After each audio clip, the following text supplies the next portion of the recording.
নমস্কার বন্ধুরা, বাঙালির কিচেনে আপনাদের স্বাগত। আজকে আমি বানাবো বাটা মাছের একটা ইউনিক রেসিপি। তো মাছগুলো আমার আগে থেকে ভাজা রয়েছে। এবার আমি আর এখানে কাটা রয়েছে আলু, এরকম করে আলু কাটা রয়েছে, আর হচ্ছে বেগুন কাটা রয়েছে। আর একটা পেস্ট বানিয়ে নেবো মশলা, তার জন্য আমি এখানে ভিজিয়ে রেখেছি সাদা গোটা জিরে, কালো সর্ষে, কিছুটা শুকনো লঙ্কা, আর হচ্ছে ধনে পাতার এই ডাঁটগুলো। এটাকে আমি একটা পেস্ট বানাবো। তো এবার চলো আমার রান্নাঘরে। এবার আমি এখানে গ্যাসটা জ্বালাবো, তেলটা একটু গরম হতে দেবো।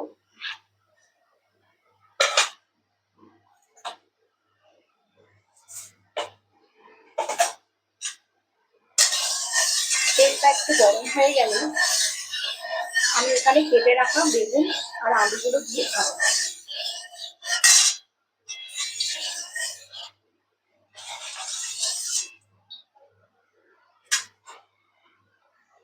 তো এখানে হয়ে গেছে, আমি বেগুনগুলো দিয়ে দিচ্ছি ভাজতে। বেগুনগুলো একটু ভাজা ভাজা হলেই বেগুনগুলোকে তুলে নেব, তারপরে আলুগুলোকে ভাজা বসিয়ে দেবো।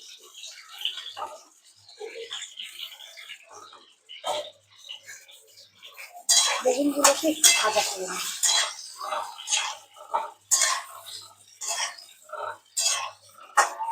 বেগুনগুলো একটু ভাজা ভাজার সময় অল্প একটু আমি নুন অ্যাড করব, সামান্য একটু নুন দেব।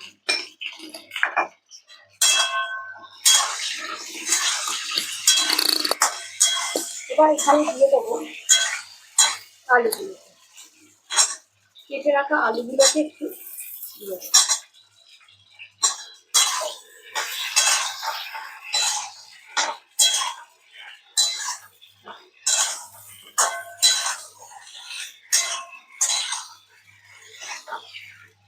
কেটে রাখা আলুগুলো একটু ভাজা ভাজা হোক, ততক্ষণ আমি এর মধ্যে একটা পেস্ট বানিয়ে নেব। পেস্টটা তো আপনাদেরকে বলে দিয়েছি, এই পেস্টটা আমি একটু বানিয়ে নেব।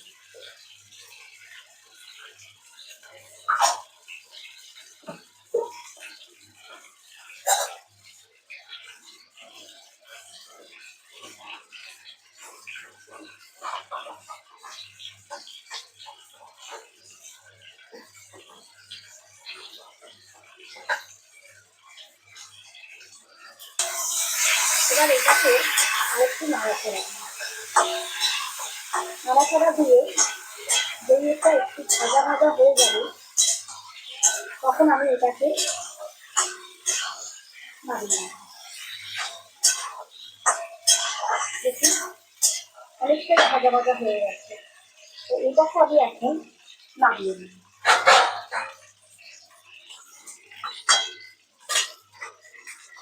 এটাকে আমি নাড়িয়ে দেব,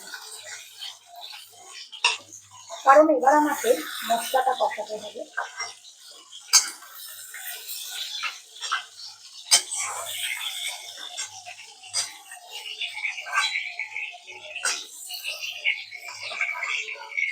এটা আমি নাড়িয়ে দেব। এবার এখানে যে তেলটা আছে তার সঙ্গে আমি আর সামান্য একটু তেল অ্যাড করব।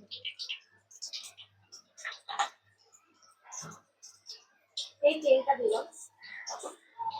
এবার এখানে আমি ফোড়ন হিসেবে দেব একটু কালো জিরে,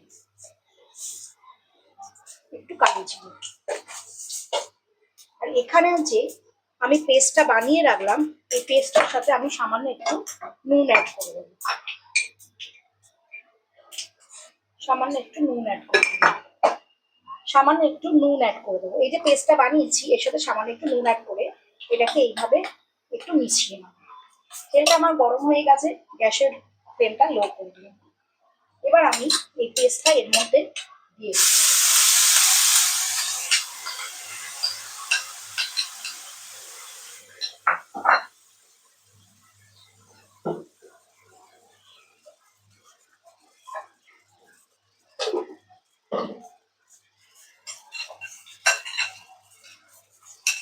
এখানে মশলার যে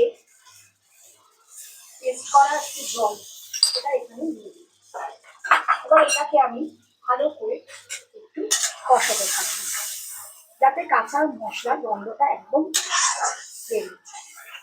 দেখুন এইভাবে আমাকে কিন্তু একটু মশলাটা বানাতে হবে।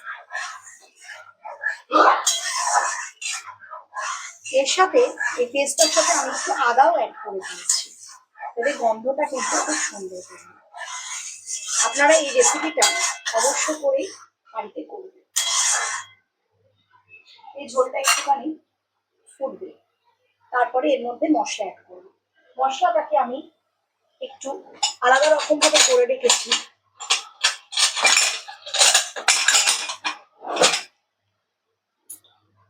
আমি মশলার বাটিটাতে সামান্য একটু হলুদ গুঁড়ো, একটু লঙ্কার গুঁড়ো আর একটু জিরে,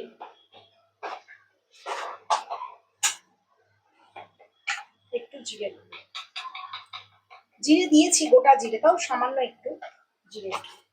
এটা আমি একটু জল দিয়ে একটা মিক্স করে পেস্ট করে রেখে দেব, যাতে মশলাটা যখন দেব কোনো দানা না থাকে। জাস্ট এই মশলাটাকে এইভাবে একটু মিশিয়ে নিলাম। এবার দেখুন আমার কিন্তু এখানে এটা প্রায় ফুটতে শুরু করেছে, কাঁচা গন্ধটা অনেকটাই বেরিয়ে গেছে। এবার এর সাথে আমি অ্যাড করে দেবো এই যে মশলাটা আমি বানিয়ে রাখলাম পেস্টটা, এই মশলাটাকে দিয়ে দিই।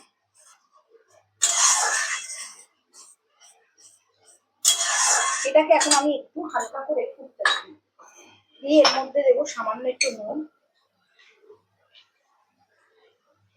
কারণ যেহেতু পেস্টের দেওয়ার সময় আমি নুন অ্যাড করেছি।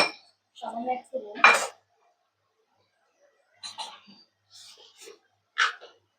সামান্য একটু চিনি আর চিড়ে রাখা কয়েকটা কাঁচা লঙ্কা, এই দুটো। এবারটাকে ভালো করে এটা যখন একটু কষে দিয়ে একটু সামান্য তেল বেরোবে, তখন আমি এই ভেজে রাখা বেগুন আর আলুটাকে এর মধ্যে দিই। যেহেতু মশলাটা কষানো হচ্ছে, সেই জন্য আমি গ্যাসের ফ্লেমটা একটু লো করে রাখবো।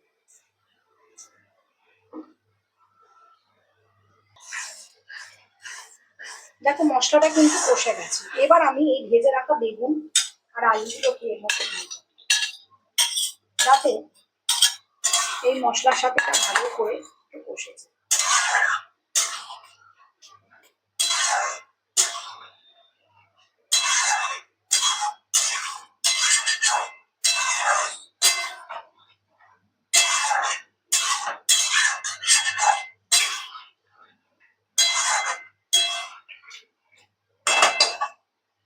এটা একটু কষানো হলে আমি এর মধ্যে দিয়ে দেবো একটু জল। জলটা দিয়ে কিছুক্ষণ এটা ঢাকা দিয়ে ঢাকা দেওয়ার ফলে ঝোলটা আরেকটুখানি ফুটে যাবে আর আলুটাও আরেকটু সুসিদ্ধ হবে। আলুটা একটু সুসিদ্ধ হবে আর এটাও ভালো হবে টেস্ট।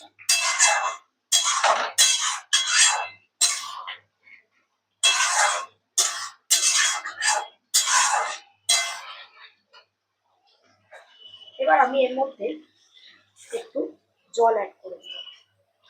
জলটা পরিমাণ মতো দিতে হবে, যে যেরকম ঝোল খায় সেই রকম ভাবে এটা পরিমাণ করে দিতে হবে। এবার এটাকে আমি কিছুক্ষণ ঢাকা দিয়ে রাখবো, জাস্ট 5 মিনিট। এটা একটু ঢাকা দিয়ে রাখলে এটা ততক্ষণে সিদ্ধ হয়ে যাবে। এবার দেখো এই বেগুন আর আলুটা কিন্তু এই সেদ্ধ হয়ে গেছে। দেখো আলুগুলো কিন্তু একদম সিদ্ধ হয়ে গেছে, ঝোলটাও বেশ ভালো মতন ফুটছে। এর মধ্যে আমি এখন দিয়ে দেবো এই ভেজে রাখা মাছগুলোকে একটা একটা করে।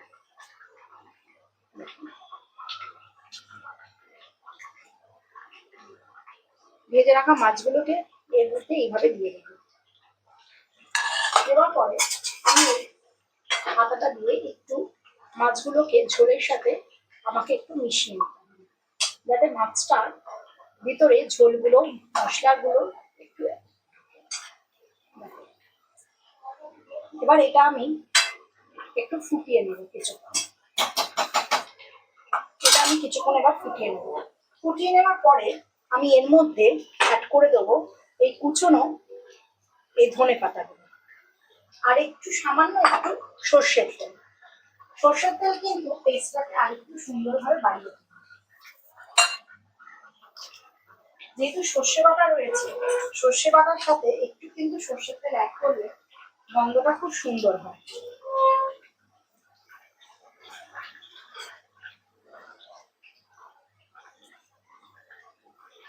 দেখো ঝোলটা কিন্তু খুব সুন্দর লাগছে।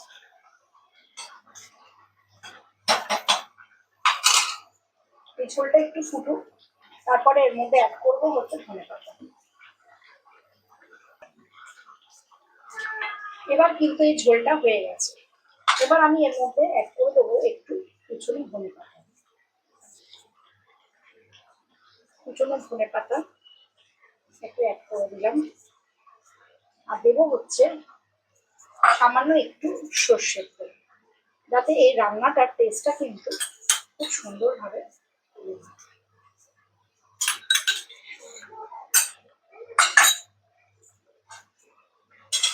একটু নাড়িয়ে দেবো। আমি নাড়িয়ে দিয়ে এটা একটুখানি আমি ঢাকা দিয়ে রাখবো কিছুক্ষণ। একটু ঢাকা দিয়ে রাখার পরে আর দিয়ে দিলাম আমি দুটো কাঁচা লঙ্কা। একটু ঢাকা দেওয়ার পরে আমি তোমাদের পরিবেশন করে দেখাচ্ছি। তো দেখো বন্ধুরা, আজকে আমি এই বাটা মাছ দিয়ে সর্ষে বাটা ধনে বাটা বেটে একটা সুন্দর রেসিপি করে তোমাদেরকে দেখালাম। আর জাস্ট গার্নিশের জন্য সুন্দর দেখার জন্য টমেটোটাকে এইভাবে কেটে আর কাঁচা লঙ্কাগুলোকে দিয়ে দিয়েছি। তো এই রান্নাটা কিন্তু অতি অবশ্য করে তোমরা করে খেয়ে দেখবে, আর ভালো লাগলে অবশ্যই আমাকে কমেন্টে জানাবে, সাবস্ক্রাইব করবে আমার চ্যানেলটা, আর সাথে থাকবে। আর পরবর্তী এপিসোড আবার দেখার জন্য তোমরা লাইক অপশনটা ক্লিক করে রাখবে। নমস্কার।